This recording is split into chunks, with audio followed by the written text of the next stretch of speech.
Hello, నేను doctor Indrani, IVF consultant at Hegde fertility centre Suchitra branch. So IVF treatment అనేది safe ప్రొసీజరా కాదా అనేది చాలామందికి భయాలు ఉంటాయి.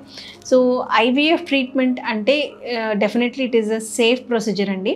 సో యూజువల్గా ఐవీఎఫ్ ట్రీట్మెంట్లో మనం ఇంతకుముందు వీడియోస్లో చూసాం, ఇట్లా వాళ్ళకి ఇంజెక్షన్స్ ఇవ్వాలి, ఎగ్స్ పెరిగిన తర్వాత ఎగ్ తీయడం, తర్వాత స్పర్మ్తో కలిపేసిన తర్వాత ఎంబ్రియోని ట్రాన్స్ఫర్ చేస్తాం. సో మెయిన్గా ఏంటంటే ఇప్పటికీ ఎన్నో millions of babies IVF treatment ద్వారా పుట్టారు.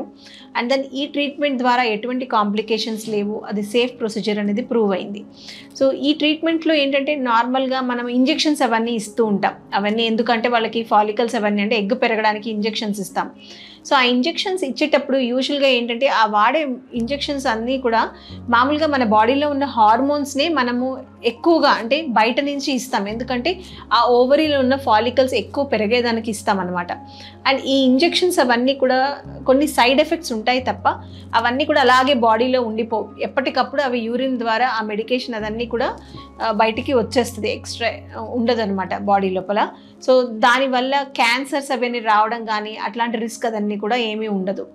అండ్ దెన్ అది కాకుండా మామూలుగా ఎంబ్రియో ట్రాన్స్ఫర్ అయిన తర్వాత కూడా కొన్ని ఇంజెక్షన్స్ అవన్నీ ఇస్తామన్నమాట. సో అదన్నీ హార్మోన్స్ కూడా నార్మల్గా మన బాడీలో ఉండే హార్మోన్సే, అవన్నీ కూడా వాటి ఎఫెక్ట్ అదన్నీ ఆ కొంత టైం వరకే ఉంటుంది, కానీ అదన్నీ లాంగ్ టర్మ్లో వాళ్ళకి ఎటువంటి ప్రాబ్లము ఉండదు. అండ్ దెన్ ఐవీఎఫ్ ట్రీట్మెంట్లో ఒకసారి వాళ్ళకి ఎగ్ పికప్ చేసినప్పుడు ఎనస్థీషియా ఇచ్చి చేస్తాం. అండ్ అంటే ఆ ఎనస్థీషియాలో ఇచ్చి చేసే ఈ ఎగ్ పికప్ ప్రొసీజర్ ఏదైతే ఉందో అది కూడా చాలా తక్కువ టైంలో చేసే ప్రొసీజర్.